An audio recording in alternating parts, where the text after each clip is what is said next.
விஜய் உயிர் என்ன வரனா விஜய் எளியவன் குரல்னா விஜய் தனியா இல்ல கடல்னா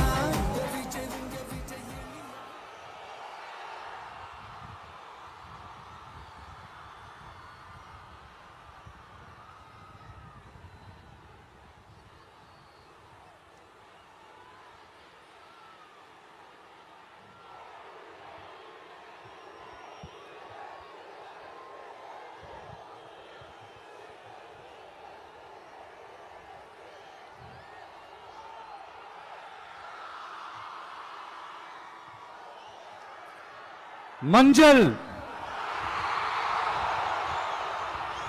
மஞ்சள்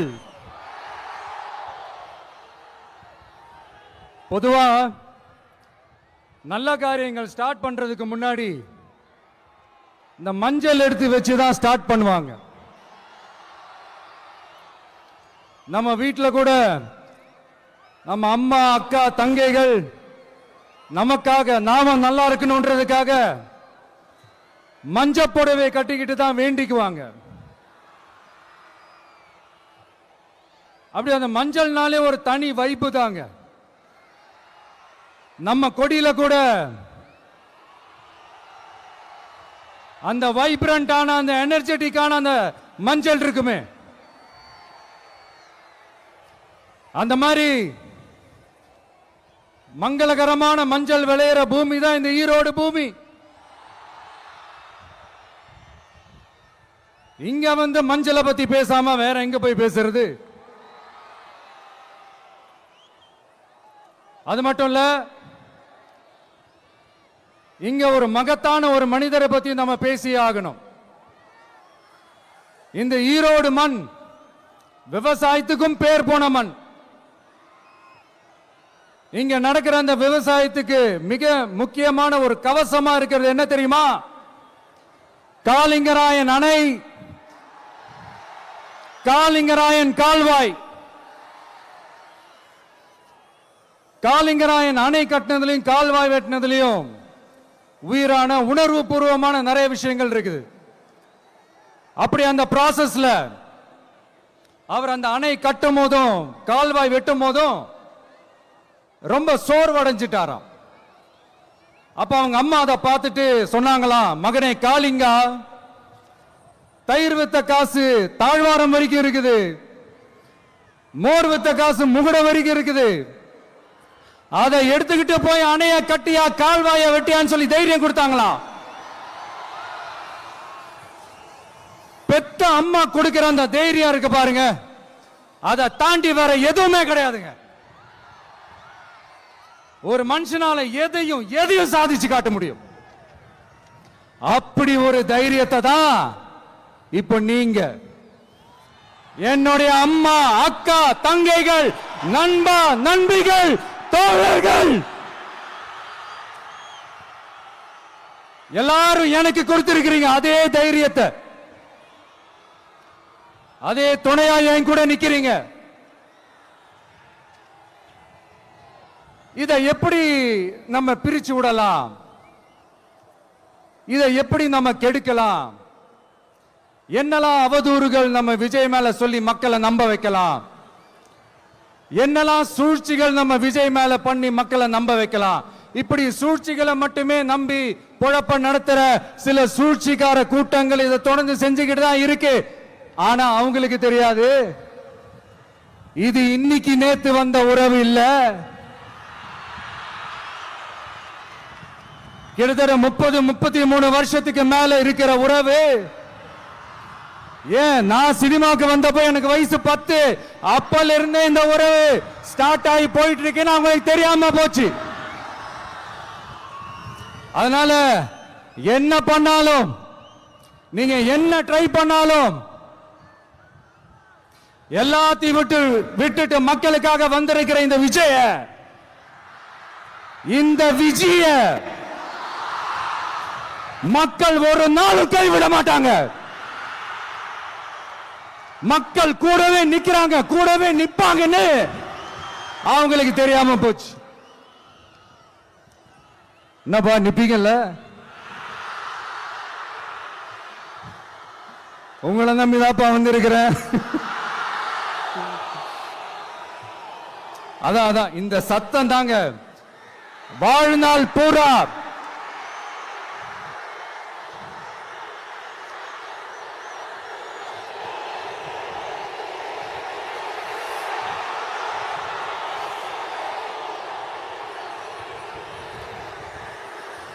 வாழ்நாள் பூரா உங்களுக்கு நன்றியோடவே இருப்பேன். இப்போ நம்ம காளிங்கராயன் அவர்கள் அணையை கட்டுறதுக்காக பவானிக்கு போய் பார்க்கும்போது ஒரு இடத்துல ஒரு பாம்பு வந்து உட்கார்ந்துச்சான், படுத்துச்சான். அது படுத்த இடத்துல தான் அவர் அணையை கட்ட ஸ்டார்ட் பண்ணாராம்.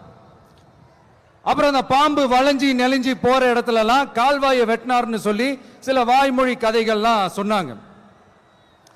தண்ணியை சேமிச்சு வச்சு குடிக்கிறதுக்கும் விவசாயத்துக்கும்.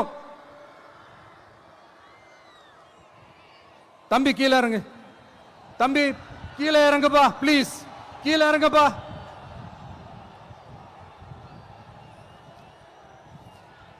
Okay, thank you thank you. கீழே இறங்குங்க,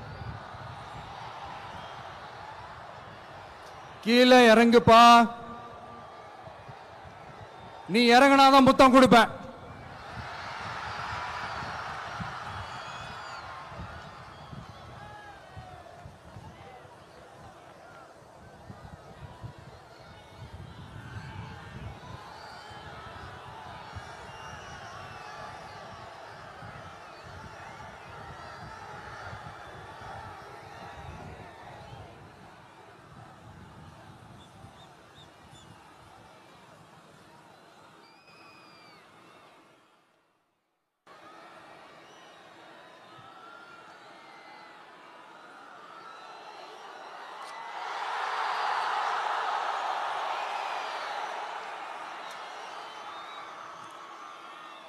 இப்படி தண்ணியை சேமிச்சு வச்சு குடிக்கிறதுக்கும் விவசாயத்துக்கும் வழி வகுக்கிறது எவ்வளவு பெரிய ஒரு நல்ல விஷயம். சோ இந்த மாதிரி நல்ல விஷயங்கள்லாம் செஞ்சிட்டு கதைகள் சொன்னா பரவாயில்ல, எதுவுமே செய்யாம கதைகளை மட்டும் அடிச்சு விடுறது எப்படி? அத்திக்கடவு அவிநாசி திட்டத்தை இன்னும் விரிவுபடுத்தினா அந்த 3 மாவட்டத்தில் இருக்கிற லட்சக்கணக்கான மக்களுக்கு எவ்வளவு பிரயோஜனமா இருக்கும்.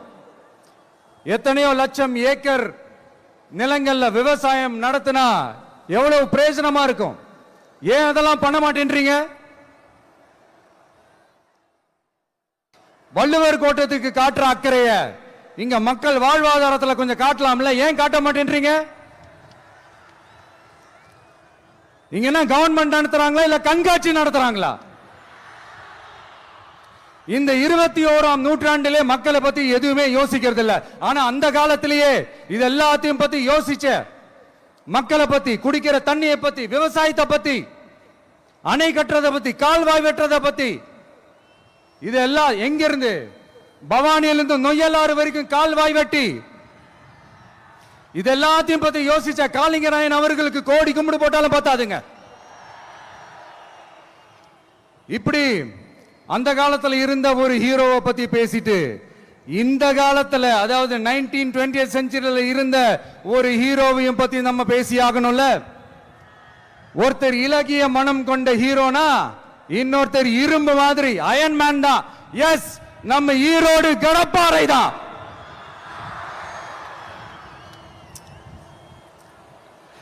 ஒட்டுமொத்த தமிழ்நாட்டையே திருப்பி போட்ட சீர்திருத்த நெம்புகோல்.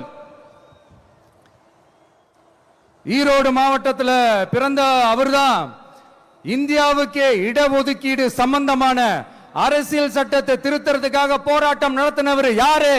நம்ம தந்தை பெரியாரு. 100 வருஷத்துக்கு முன்னாடியே வகுப்பு வாரி பிரதிநிதித்துவம் வேணும்னு கேட்டவர். அன்னைக்கும் சரி இன்னைக்கும் சரி ஒரு ஆச்சரியத்தோட பார்க்கக்கூடிய ஒரு மனிதர், நம்மளுடைய கொள்கை தலைவர். அப்ப அண்ணாவும் எம்ஜிஆரும் யாரு? பெரியார் அவர்கள் கிட்ட இருந்து எங்களுக்கு தேவையான கொள்கைகளை எடுத்துக்கிட்டோம். அவரை ஃபாலோ பண்ற, அவரை வழிகாட்டி ஏத்துக்கிட்ட அண்ணா அவர்கள் கிட்ட இருந்தோம், எம்ஜிஆர் அவர்கள் கிட்ட இருந்தோம் தேர்தல் அணுகுமுறையை எடுத்துக்கிட்டோம். அண்ணாவும் எம்ஜிஆரும் தமிழ்நாட்டோட சொத்து. அவங்கள பயன்படுத்துறத பத்தி யாரும் இங்க கம்ப்ளைண்ட்லாம் பண்ண முடியாது. அண்ணா எங்களோடது, எம்ஜிஆர் எங்களோடது, நீங்களா எடுத்துக்க கூடாது அப்படிலாம் யாரும் இங்க அழுதுட்டு இருக்க முடியாது, சொல்லிவிட்டேன். அதனால நாங்க ஒரு வழியில அரசியல் செஞ்சுக்கிட்டு போயிட்டு இருக்கிறோம். உங்களுக்கு தான் டிவிக்கு ஒரு பொருட்டே இல்லைல்ல, அப்புறம் ஏன் கதறீங்க? அப்புறம் ஆளாளுக்கு அங்க போயிட்டு இங்க போயிட்டு புலம்பி தள்ளிக்கிட்டு இருக்கிறீங்க. இது எப்படி இருக்கு தெரியுமா? எனக்கு பயம் இல்ல, எனக்கு பயம் இல்ல அப்படின்னு சத்தமா சவுண்ட் விட்டுக்கிட்டே சத்தமா பாட்டு பாடிக்கிட்டே இந்த நடுங்கிக்கிட்டே சின்ன பசங்க நடந்து போவாங்க, அந்த மாதிரி இருக்கு. முதல்ல மண்டையில இருக்கிற கொண்டைய மறைங்க சார்.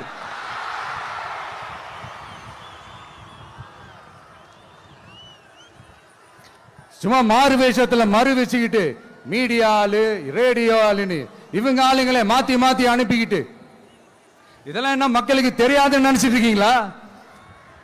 மக்கள் எல்லாத்தையும் உன்னிப்பா கவனிச்சிட்டு இருக்காங்க. அதனாலதான் சொல்றேன், உங்களுக்கு நீங்க கொள்ளையடிச்சு வச்சிருக்கிற காசு தான் துணை, ஆனா எனக்கு என் மேல எல்லையில்லா பாசம் வச்சிருக்கிற இந்த மாசு தான் துணை.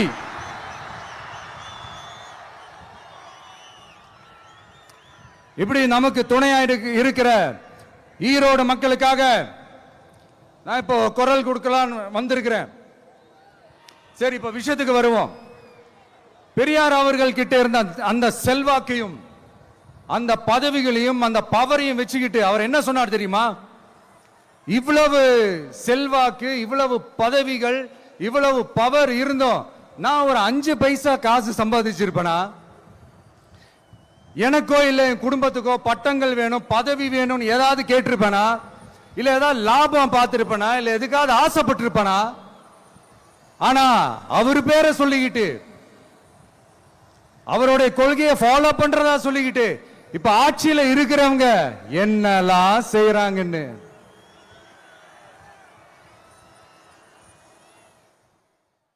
அதனாலதான் சொல்றோம், பெரியார் பேரை சொல்லிக்கிட்டு தயவு செஞ்சு கொள்ளையடிக்காதீங்கயா, தயவு செஞ்சு கொள்ளையடிக்காதீங்க. அவரு பேரை சொல்லிக்கிட்டு பெரியார் பேரை சொல்லி கொள்ளையடிக்கிற இவங்க தான் நம்மளுடைய அரசியல் எதிரி. மக்களை நீங்க சொல்லுங்க, நம்மளுடைய அரசியல் எதிரி யாரு? நம்மளுடைய கொள்கை எதிரி யாரு? ரிப்பீட், நம்மளுடைய அரசியல் எதிரி யாரு? நம்மளுடைய கொள்கை எதிரி யாரு? உங்களுக்கு புரியுதுல்ல? எனக்கு அது போதும்யா, எனக்கு வேற எதுவுமே தேவையில்லை.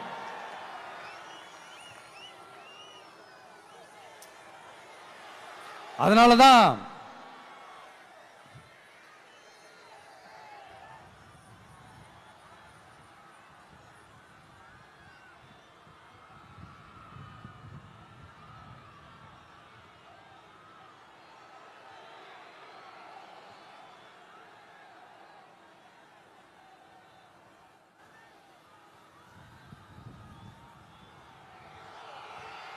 உங்களுக்கு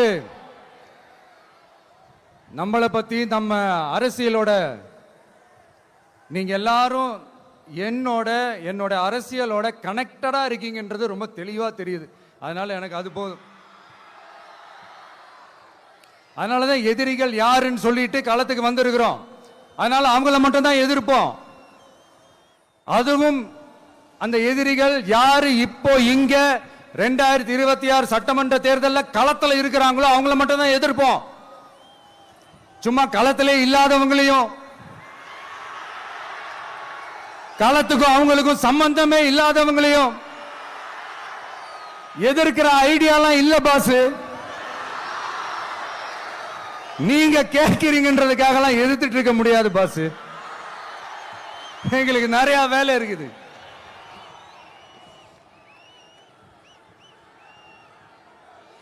எத்தனை எத்தனை பொய்யான வாக்குறுதிகள்.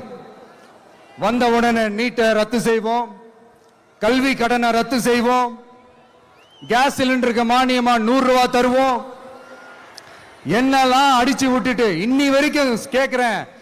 இதெல்லாம் சொன்னாங்களே, செஞ்சாங்களா? இவங்க எப்பவுமே இப்படிதான், சொல்றது ஒண்ணு செய்யறது ஒண்ணு. திமுகவும் பிரச்சனைகளும் ஃபெவிகால் போட்டு ஓட்டின ஃப்ரெண்ட்ஸ் மாதிரி ஒன்னில இருந்து ஒன்ன பிரிக்கவே முடியாது. இப்போ ஈரோடு பகுதியில் இருக்கிற பிரச்சனையை பத்தி பேசுவோம். பெரியார் பேரை மட்டும் சொல்லிக்கிட்டு எப்படி அவரோட கொள்கைகளுக்கு எதிராக செயல்படுறாங்களோ அப்படிதான் இந்த மஞ்சள் நகரத்தோட மஞ்சளுக்கும் ஒண்ணும் பண்ணல, மஞ்சள் விவசாயிகளுக்கும் ஒண்ணும் பண்ணல. ஆராய்ச்சி மையம், சிறப்பு மையம்னு கோடி கோடியா டெண்டர் விட்டாங்க, பேருக்கு கட்டிடத்தை கட்டினாங்க. ஆனா உலகமே போட்டி போட்டு வாங்குற மஞ்சளை மதிப்பு கூட்டி விற்பனை செய்ய, அதாவது அதோட வேல்யூ இன்க்ரீஸ் பண்ணி நம்ம விவசாயிகளுக்கும் இந்த மாவட்ட மக்களுக்கும் நன்மை செய்ய இதுவரைக்கும் என்ன செஞ்சிருக்காங்கன்னு யோசிச்சு பார்த்தா ஒரு பெரிய ஜீரோ தான். கரும்பு நெல்லுக்கு அரசாங்கம் விலை பிக்ஸ் பண்றாங்க, அதையும் ஒழுங்கா பண்றதில்ல. ஒவ்வொரு முறையும் பிரச்சனை. அங்க நெல் கொள்முதல் செய்யறதுல ஊழல். சரி, நாம கஷ்டப்பட்டு விளைய வச்சது வீணா போக கூடாதுன்னு நினைச்சு நம்ம விவசாயிகள் கேட்கிற லஞ்சத்தை கொடுத்தாலும் அதுக்கப்புறம் கூட அந்த கொள்முதல் ஒழுங்கா நடக்கிறது இல்லை. அதையும் தாண்டி ஏதோ ஒரு விலை விவசாயிகளுக்கு கிடைக்குது. அப்படிலாம் இல்லாம ஒழுங்கா நேர்மையா நம்ம மஞ்சளுக்கும் நியாயமான விலை பிக்ஸ் பண்ணி தரமான விதைகளை கொடுத்தா என்ன குறைஞ்சா போயிடுவாங்க? இதெல்லாம் யோசிக்கிறதுக்கு அவங்களுக்கு நேரமே இல்லை. 24x7 அவங்களுடைய யோசனை என்ன தெரியுமா? இந்த விஜயை எப்படி முடக்கலாம், தமிழக வெற்றி கழகத்தை எப்படியெல்லாம் முடக்கலாம், அப்படிதான் அவங்களுடைய சிந்தனையே 24x7. எத்தனையோ வருஷத்துக்கு முன்னாடி நம்ம காளிங்கராயர் நதிகளின் இணைப்புக்கு முன்னோடியா இருந்தார். பவானி ஆத்துல வர அதிகமான தண்ணி அணை கட்டி தேக்கி தண்ணீர் வறட்சியான பகுதிகளுக்கு அனுப்பினாரு. ஆனா இன்னைக்கு இவ்வளவு நவீன வசதிகள் இருந்தோம், இவ்வளவு சயின்ஸ் வளர்ச்சிகள் இருந்தோம், இவ்வளவு டெக்னாலஜி வளர்ச்சிகள் இருந்தோம், அவங்க வாக்குறுதியில் ஒண்ணு கொடுத்தாங்கல்ல, பவானி நொய்யலாறு அமராவதி 6 இணைப்பு திட்டத்துக்கு ஒரு துரும்ப கூட கிள்ளி போடல. வாக்குறுதி நம்பர் 103 சொன்னாங்களே, செஞ்சாங்களா? சரி, இதாவது ஒரு பெரிய ப்ராஜெக்ட் வைங்க. ஆறுகளை சுத்தப்படுத்த பலாயிரம் கோடி நிதி ஒதுக்குவோம், தமிழ்நாட்டில் உள்ள ஆறுகளை சுத்தப்படுத்துவோம்னு சொன்னாங்களே, செஞ்சாங்களா? ஆனா ஆத்து மணலை கொள்ளையடிக்கிறதுல மட்டும் வேலையை கரெக்டா செய்வாங்க. இதை நான் ஏன் திரும்ப திரும்ப சொல்றேன்னா, மக்களே நீங்க புரிஞ்சுக்கணும்.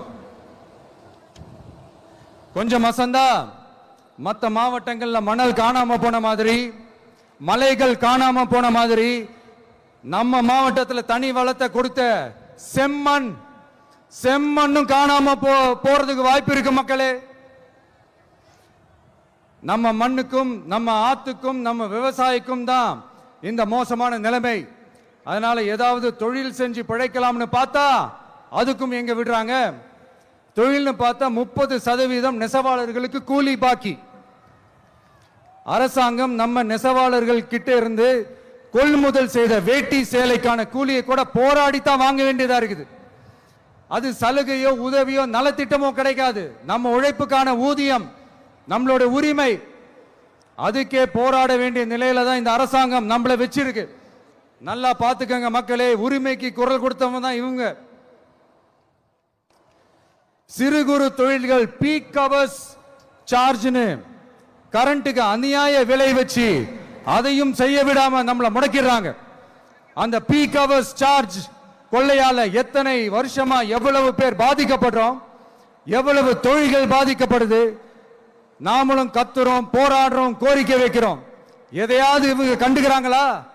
கொஞ்சம் யோசிங்க. ஏன் கண்டுக்க மாட்டேன்றாங்கன்னு கொஞ்சம் யோசிங்க. அப்பதாங்க பிரைவேட்ல அதிக விலைக்கு கரண்ட் வாங்க முடியும், அதுக்கு டெண்டர் விட முடியும். அப்படி டெண்டர் விட்ட மேட்டர்ல எல்லாம் என்ன நடக்கும்னு உங்களுக்கும் தெரியும், எனக்கும் தெரியும், நம்ம எல்லாருக்குமே தெரியும். இந்த மாதிரி ஈரோடுல மட்டும் இல்ல, எந்த மாவட்டத்துக்கு போனாலும் பிரச்சனைகள் மேல பிரச்சனைகள் தான்.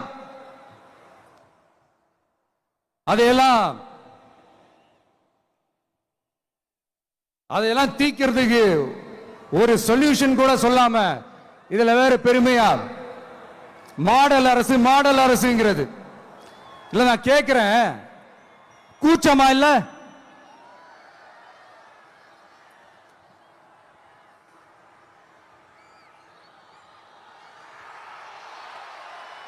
இதெல்லாம் கேட்டா அப்படியே நம்ம பக்கம் யூட்டர்ன் அடிச்சு வந்துருவாங்க. விஜய் என்ன அரசியல பேச மாட்டேன்றாரு, விஜய் என்ன சினிமா டயலாக் மாதிரி பேசுறாரு, விஜய் என்ன பஞ்ச் டயலாக் பேசுறாரு, விஜய் என்ன 10 நிமிஷம் தான் பேசுறாரு, 9 நிமிஷம் தான் பேசுறாரு. நான் எத்தனை நிமிஷம் பேசினா உங்களுக்கு என்ன சார்? நான் எப்படி பேசினா உங்களுக்கு என்ன சார்? உள்ள விஷயம் என்னன்னு பாருங்க சார். ஒவ்வொரு மாவட்டத்துக்கும் போய் மக்கள் ஃபேஸ் பண்ற பிரச்சனைகளை எடுத்து பேசிட்டு இருக்கிறேன். பின்ன அது அரசியல் இல்லாம வேற எதுதான் அரசியல்? உங்களை மாதிரி தனிப்பட்ட முறையில தரக்குறைவா அசிங்கமா பேசுறதுதான் அரசியல்னா அந்த அரசியல் நமக்கு வராது. வராதுன்னா நல்லாவே வரும். உங்களை விட எனக்கு அது நல்லாவே வரும். வேணான்னு விட்டு வச்சிருக்கிறோம். அப்புறம் உங்களுக்கு நமக்கு என்ன வித்தியாசம்? காஞ்சிபுரத்தில் நாம பேசும்போது இந்த மாதிரி உங்களால் அமைக்கப்பட போற ஆட்சியில நம்ம ஆட்சிக்கு வந்த உடனே என்னெல்லாம் செய்ய போறோம்ன்றது சிலது சொன்னோம். அதையெல்லாம் தப்பா புரிஞ்சுக்கிட்டு இப்போ சொல்றேன், விளக்கமா சொல்றேன். நான் சலுகைகளுக்கு எதிரானவன் கிடையாது. மக்களுக்கான சலுகைகளை இலவசம்னு சொல்லி அசிங்கப்படுத்துறதுல எனக்கு உடன்பாடு கிடையாது. மக்கள் காசுல மக்களுக்கு செய்யறதை எப்படி இலவசம்னு சொல்லுவீங்க? அப்படியே செஞ்சிட்டாலும் ஓசில போறேன்னு சொல்லி அசிங்கப்படுத்துறீங்க. என்ன கேட்கறதுக்கு ஆள் இல்லைன்னு நினைச்சீங்களா? மக்களுக்கு ஒண்ணுன்னா இந்த விஜய் வந்து நிப்பா, இந்த விஜய் வந்து கேள்வி கேட்பா. இந்த விஜய் எப்பவுமே மக்கள் பக்கம் தான். அதே மாதிரி மக்களும் என் பக்கம் தான். என் மக்கள் மானத்தோட மரியாதையோட கௌரவத்தோட வாழணும். என் மக்கள் யாருக்கும் கீழே கிடையாது. அப்படி அவங்க கௌரவத்தோட வாழணும்னா அவங்களுக்கான வாழ்க்கை தரம் உயரணும். வாழ்க்கை தரம் உயரணும்னா அவங்களோட வாழ்வாதாரம் உயரணும். வாழ்வாதாரம் உயர்ந்தாதான் பொருளாதாரம் உயரும். பொருளாதாரம் உயர்ந்தாதான் வசதி வாய்ப்புகள் உயரும். இதெல்லாம் உயர்ந்தாலே ஆட்டோமேட்டிக்கா அவங்களோட வாழ்க்கை தரம், அவங்களுக்கான மரியாதை, அவங்களுக்கான கௌரவம் எல்லாமே உயரும். இதுக்கான வழிகள், அந்த சூழல்களை அந்த கவர்மெண்ட் அமைச்சு கொடுக்கணும். இதுக்கான அந்த திட்டங்களை செயல்படுத்தணும். இதெல்லாம் செஞ்சாதான் அந்த அரசாங்கம் ஒரு நல்ல அரசாங்கம். இதைத்தான் சொன்னோம்.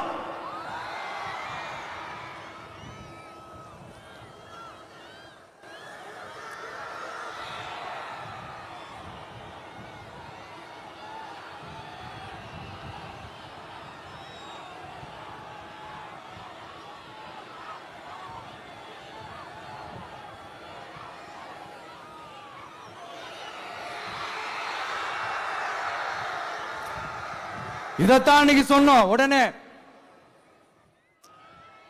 சொன்னா மட்டும் போதுமா? எப்படி செயல்படுத்துவீங்க? நாங்க என்ன வாயிலேயே வடை சுடுறதுக்கு டிஎம்கேவா? டிவிகேடா?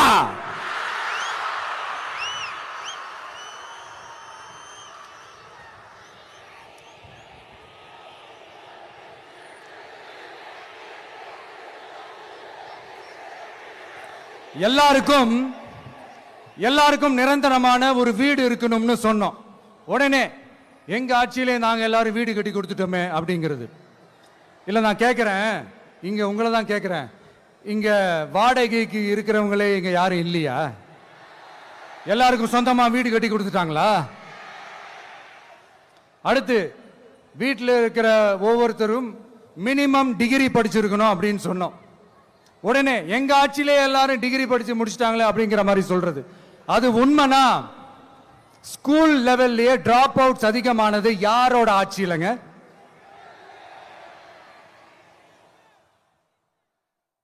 பசங்க பிள்ளைங்க யாரும் ஸ்கூல்ல சேரலன்னு சொல்லிட்டு எனக்கு தெரிஞ்சு 207 கவர்மெண்ட் ஸ்கூல்ஸ் மூடினது யாரோட ஆட்சியிலங்க? இதுல கல்வியில் சிறந்த தமிழ்நாடுன்னு டிராமா வேற. அடுத்து குடும்பத்தில் ஒருத்தருக்கு நிரந்தரமான வருமானம் வரணும், வேலை வாய்ப்பு கிடைக்கணும் அப்படின்னா நாங்க கொடுக்காத வருமானமா, நாங்க கொடுக்காத வேலையா அப்படிங்கிறது. எத்தனையோ லட்சம் காலி பணியிடங்கள் நிரப்புவோம்னு வாக்குறுதி கொடுத்துட்டு ஆட்சிக்கு வந்தீங்கல்ல, எத்தனை லட்சம் காலி பணியிடங்களை நிரப்புனீங்க?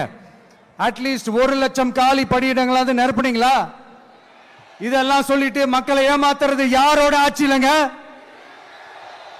அடுத்து ரொம்ப முக்கியமா, பெண்களுக்கு பாதுகாப்பு இல்ல, சட்டம் ஒழுங்கு சரியா இல்லைன்னு சொன்னா தமிழ்நாட்டில் பெண்கள் பாதுகாப்பு தான் அதிகமா இருக்குதான்.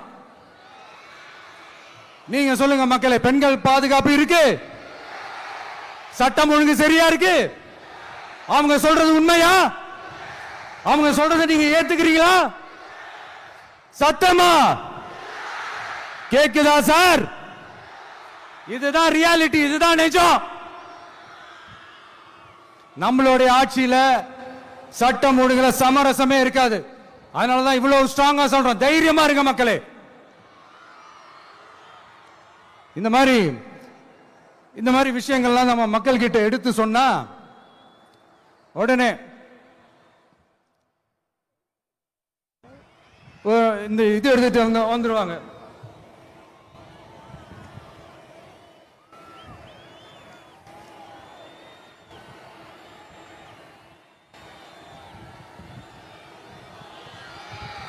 இந்த மாதிரி இதெல்லாம் என்னென்ன செய்ய போறோன்றது சிலதெல்லாம் காஞ்சிபுரத்தில் சொன்ன மாதிரி சொன்னா எல்லாத்தையும் தப்பு தப்பா திருச்சி பேசிக்கிட்டு அவதூறு பரப்பிக்கிட்டு. நான் கூட யோசிப்பேன், எம்ஜிஆர் அவர்களும் மேடம் ஜெயலலிதா மேடம் அவங்களும் ஒரே வார்த்தையில சொல்லி இந்த திமுகவை காலி பண்ணாங்கல்ல. நான் கூட யோசிப்பேன், ஏன் இவ்வளவு ஹார்ஷா பேசுறாங்க, ஏன் இவ்வளவு ஹார்ஷா அவங்கள திட்டுறாங்கன்னு யோசிச்சது உண்டு. இப்பதானே புரியுது. அவங்க 2 பேரும் சொன்னதை இப்ப நானும் ரிப்பீட் பண்றேன். திமுக ஒரு தீய சக்தி, திமுக ஒரு தீய சக்தி, திமுக ஒரு தீய சக்தி, திமுக ஒரு தீய சக்தி, தீய சக்தி, தீய சக்தி, தீய சக்தி. என் நெஞ்சில் குடியிருக்கும் ஈரோடு மக்களே,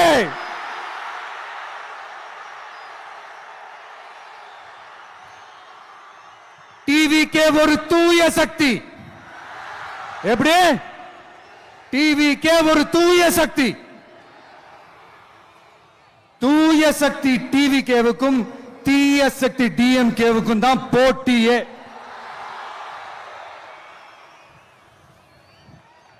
என்ன முடக்கலாம்னு நினைக்கிறீங்க, ஆனா இந்த சத்தத்தை ஒரு நாள் உங்களால முடக்க முடியாது. மக்கள் விரோத திமுக அரசை வீழ்த்த மக்கள் சக்தியான நம்மளால மட்டும்தான் முடியும். அண்ணன் செங்கோட்டையன் அண்ணன் அவர்கள் நம்ம கூட வந்து சேர்ந்தது நமக்கு ஒரு மிகப்பெரிய ஒரு பலம். அந்த மாதிரி செங்கோட்டையன் அண்ணன் அவர்கள் மாதிரி இன்னும் நிறைய பேர் வந்து சேர இருக்கிறாங்க. அவங்க எல்லாருக்குமே அந்த உரிய அங்கீகாரத்தை கொடுப்போம். அது மட்டும் இல்ல, அப்புறம் இன்னொரு விஷயம் சொல்ல மறந்துட்டேன். இப்ப ரீசெண்டா ஒரு இடத்துல நம்ம சிஎம் சார் அவர்கள் பேசும்போது சொன்னாங்க, என் கேரக்டரையே புரிஞ்சுக்க மாட்டேங்கிறேன். இது சினிமா டயலாக் இல்லையா? நான் ஏதாவது பேசினா சினிமா டயலாகா? சார் பேசினா அது சினிமா டயலாக் இல்லையா? சிலப்பதிகாரத்திலிருந்து எடுத்ததா அந்த லைன். என் கேரக்டரையே புரிஞ்சுக்க மாட்டேன்றது. உங்களை எப்படிதான் சார் புரிஞ்சுக்கிறது? எந்தெந்த விஷயத்துலலாம் சார் உங்க கேரக்டர் நாங்க புரிஞ்சுக்கிறது? அதையும் நீங்களே சொல்லிட்டீங்கன்னா கொஞ்சம் நல்லா இருக்கும் சார். சட்டம் ஒழுங்குல நாடே சந்தி சிரிக்குது, அதுலயா? பெண்கள் பாதுகாப்புல நாடே சந்தி சிரிக்குது, அதுலயா? பொய் வாக்குறுதிகளா கொடுத்து ஏமாத்தி ஆட்சிக்கு வந்தீங்களே, அதுலயா? எதுலதான் சார் உங்க கேரக்டர் நாங்க புரிஞ்சுக்கிறது? ஆனா ஒண்ணு, தமிழ்நாட்டில் ஆட்சி செய்யற நீங்களும் சரி, ஒன்றியத்தில் ஆட்சி செய்யறவங்களும் சரி, நீங்க 2 பேரும் முதல்ல என்னோட கேரக்டரை புரிஞ்சுக்கணும் சார். என்னோட கேரக்டர்னு சொன்னது நம்ம மக்களோட கேரக்டரை. 2026 சட்டமன்ற தேர்தலோட அந்த கேரக்டரே கொஞ்சம் வேற மாதிரி சார். அத கொஞ்சம் தயவு செஞ்சு நீங்க புரிஞ்சுக்கணும் சார். புரிஞ்சுக்கலனா மக்களே உங்களுக்கு புரிய வைப்பாங்க சார். கான்பிடென்ட்டா இருங்க சார். நல்லதே நடக்கும் சார். வெற்றி நிச்சயம் சார். மீண்டும் சந்திக்கும் வரை நன்றி, வணக்கங்க சார். நண்பா, நண்பிகள், இங்க எல்லாம் பார்த்தோம், எல்லாம் நல்லபடியா நடந்தது. சேஃபா வந்துட்டு சேஃபா வீட்டுக்கு போயிடுங்க. எனக்கு எல்லாத்தையும் விட நீங்க தான் எனக்கு முக்கியம். தயவு செஞ்சு சேஃப்டியா போயிட்டு வாங்க. ஒரு ஈரோடு செல்ஃபி ஒன்று எடுப்போமா?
சென்ட் ஜோர்ஜ் கோட்டையில் முதலமைச்சராக தலைவர் வருவதற்காக அண்ணன் செங்கோட்டையிலும் செங்கோலை தருகிறார்.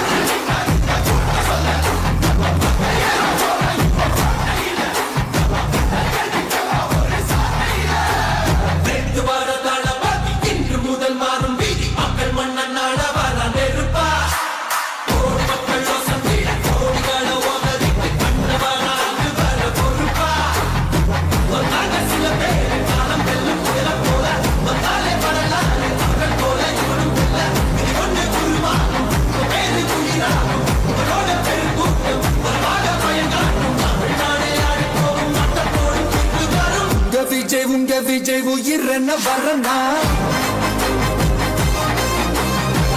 விஜய் உங்க விஜய் எளியவன் குரல்னா?